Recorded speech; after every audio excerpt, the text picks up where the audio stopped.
హల్లెలూయా. దేవుని కృపను బట్టి విలాప వాక్యంలో మనము 3వ అధ్యాయము మనము 48వ వచనం చదివాం. అదే విలాప వాక్యంలో కూడా మనము 2:19 ధ్యానించుకుందాం. ఈరోజు దేవుని బిడ్డలమైన మనము అసలు మనకి శ్రమలు ఎందుకు వస్తున్నాయి, మనకి కష్టాలు ఎందుకు వస్తున్నాయి, దేవుడు మన ప్రార్థన ఎందుకు ఆలకించట్లేదు? అందుకే దేవుని యొక్క బిడ్డలైన మనము వాక్యాన్ని ధ్యానించి వాక్యానుసారంగా మనం నడిచిన ఎడల ఖచ్చితంగా దేవుడు కార్యం చేస్తాడు. ఆయన ఏమంటున్నాడు విలాప వాక్యాలు 2:19, నీవు లేచి రేగి మొదటి జామున మొరపెట్టుము, నీళ్లు కుమ్మరించినట్లు ప్రభు సన్నిధిని నీ హృదయము కుమ్మరించుము. ఆమేన్, హల్లెలూయా.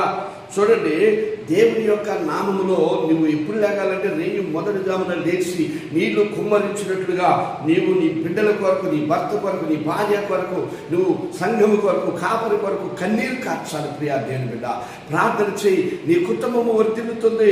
అలాగే దేవుని యొక్క కృపను బట్టి అదే 3వ అధ్యాయములో ఆయన ఏమన్నాడంటే 26వ వచనంలో, నరులు ఆశ కలిగి యెహోవా అనుగ్రహించు రక్షణ కొరకు ఓపికతో కనిపెట్టుట మంచిది మంచిది. ఓపిక కలిగి ఉన్నాను. ఓర్పు అనేది చాలా అవసరం. ఓర్పుతో నువ్వు కనిపెట్టు, నీ దేవుడు నీకు సహాయం చేస్తాడు, నీ దేవుడు నిన్ను కాపాడుతాడు, నీ దేవుడు నిన్ను ఆదరిస్తాడు, నీ కుటుంబము వర్ధిల్లుతుంది. ఆమేన్, ఆమేన్.